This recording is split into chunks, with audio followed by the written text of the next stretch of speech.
तो आज जो है हम सभी किरात अर्जुनीयम में 7वें श्लोक को पढ़ेंगे प्रथम सर्ग का। ठीक है, तो इसको एक बार बोलते हैं और उसके बाद समझते हैं। विसंकमानो भवतः पराभवम् विसंकमानो भवतः पराभवम् नृपासनस्थोऽपि वनाधिवासिनः नृपासनस्थोऽपि वनाधिवासिनः दुरोदरच्छद्मजितां समीहते दुरोदरच्छद्मजितां समीहते नयेन जेतुं जगतीं सुयोधनः नयेन जेतुं जगतीं सुयोधनः। अब इस श्लोक में वनेचर कह रहा है, क्या कह रहा है देखिए, कह रहा है नृप आसन स्था अपि। क्या कह रहा है? नृप आसन स्था अपि। नृप अर्थात राजा, आसन मतलब सिंहासन अर्थात राज सिंहासन, स्था मतलब बैठा हुआ, स्था मतलब बैठा हुआ, अपि मतलब भी। अर्थ हुआ राज सिंहासन पर बैठा हुआ भी। कौन? सुयोधन। कौन? सुयोधन। भारवी जी ने दुर्योधन नहीं कहा, भारवी जी ने दुर्योधन को सुयोधन कहा।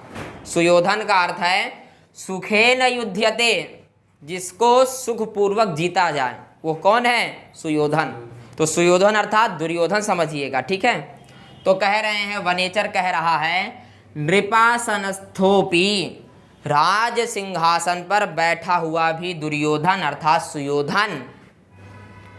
क्या? वन अधिवासिनः। क्या कह रहे हैं? वन अधिवासिनः। वन अर्थात वन, अधिवासिनः कहते हैं वन में रहने वालों को। अधिवासिनः मतलब रहने वाला।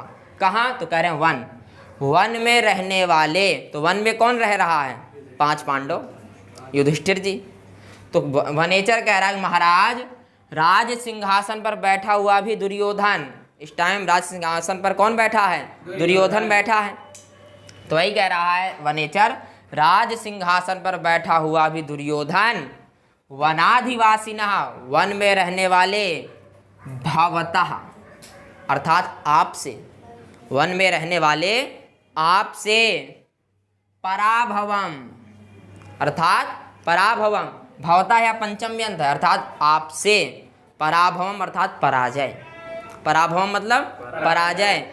वन में रहने वाले आपसे पराजय की विशंकमानः, विसर्ग को ओ हो गया तो विशंकमानो बन गया। विशंकमानः अर्थात आशंका करते हुए, आपसे पराजय की आशंका कर रहा है दुर्योधन। बल्कि आप जंगल में हैं और राज सिंहासन पर बैठा हुआ है, फिर भी वो आशंका कर रहा है किस चीज़ की? पराजय की। क्योंकि भाई अभी तो सजा मिली है 5 पांडवों की, लेकिन एक दिन तो आएंगे ही। तो इस भय से, इस पराजय के भय से वो विशंकमानः है। क्या है? बड़ा आशंकित, बड़ा आशंका कर रहा है, अंदर ही अंदर बड़ा सोच रहा है। समझे कि नहीं? अर्थात अभी भी दुर्योधन जो है 5 पांडवों से डर रहा है। और किस चीज़ के लिए डर रहा है? पराजय से डर रहा है। समझे कि नहीं? तो ये कौन कह रहा है? वनेचर युधिष्ठिर जी को बता रहा है महाराज आप तो जंगल में हैं, फिर भी आपके पराजय से बड़ा भयभीत है वो। कौन? दुर्योधन अर्थात सुयोधनः। समझे कि नहीं? अब ये बात हुई। अब तीसरी लाइन में कह रहा है वनेचर, कह रहा महाराज दुरोदर।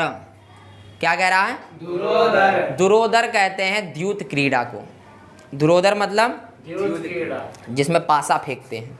हुआ था ना जुआ, जुआ के खेल को ही क्या कहते हैं? दुरोदर कहते हैं।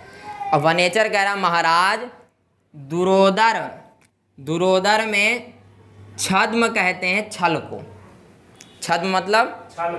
अच्छा, दुर्योधन छल पूर्वक जीता था कि नहीं?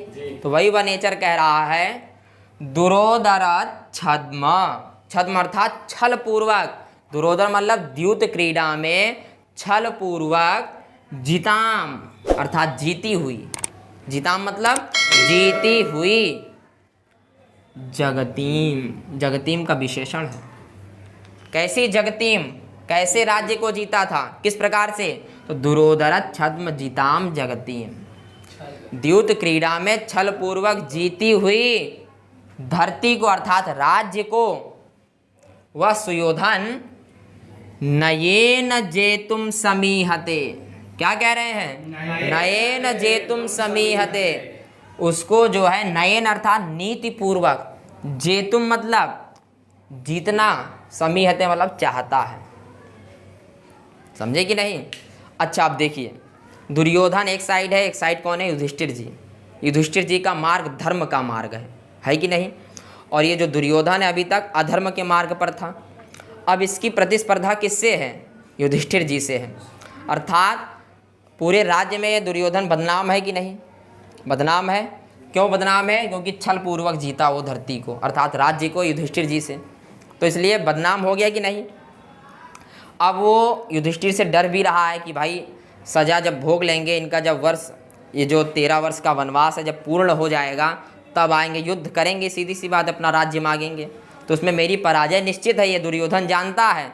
तो उसी के भय से, और दुर्योधन यह भी जानता है कि राज्य भी मेरे को सही नहीं समझते, राज्य के लोग भी मेरे को अच्छा नहीं समझ रहे हैं, और इसलिए मेरे को अब नीति पूर्वक कार्य करना होगा। अभी तक तो मैंने छल पूर्वक कार्य किया, और मेरी जिनसे प्रतिस्पर्धा है वो बड़े नीतिज्ञ थे, नीति मार्ग पर चलते थे। अब मुझे भी अगर जनता को जीतना है तो नीति मार्ग पर चलना होगा। तो इसीलिए वो कैसे चल रहा है? अब नयेन जेतुम, नीति पूर्वक धरती को जीतना चाहता है, अब नीति फैलाना चाहता है कि राज्य को लगे दुर्योधन बड़ा सुधर गया, ताकि युधिष्ठिर जब आए तो जनता यहाँ की मना कर दे, अब रहने दो, दुर्योधन बहुत अच्छा राजा है। तो वही कह रहा वनेचर महाराज, जो छल पूर्वक वह आपके राज्य को जीता है, अब उसी राज्य को वो नीति पूर्वक जीतना चाहता है। समीहते मतलब चाहता है। ऐसा क्यों करना चाह रहा है? ताकि 5 पांडव आए तो भी मेरा प्रभाव ज़्यादा रहे, जनता भी मेरे साथ रहे। इसलिए कैसे कार्य करना चाह रहा है? नीति पूर्वक। क्योंकि युधिष्ठिर जी भी नीति पूर्वक हैं। जब हम अच्छे से दुश्मनी, किसी अच्छे व्यक्ति से दुश्मनी करते हैं तो उससे अच्छा बनना पड़ता है ना, तभी तो लोग अच्छे समझेंगे। तो वही दुर्योधन इस समय कर रहा है कि नीति पूर्वक वो जीतना चाह रहा है राज्य को, अब उसमें नीति पूर्वक कार्य करना चाह रहा है। कौन? दुर्योधन। ये बात कौन कह रहा है? वनेचर युधिष्ठिर जी से कह रहा है कि महाराज, राज सिंहासन पर बैठा हुआ भी सुयोधन जो है, वन में रहने वाले आपसे पराजय की आशंका करता हुआ द्यूत क्रीड़ा में छल पूर्वक जीती हुई धरती को, राज्य को अब जो है नीति पूर्वक जीतना चाहता है। यह बात उसने, वनेचर ने 7वें श्लोक में कहा। किससे कहा? युधिष्ठिर जी से कहा। बात समझ में आई?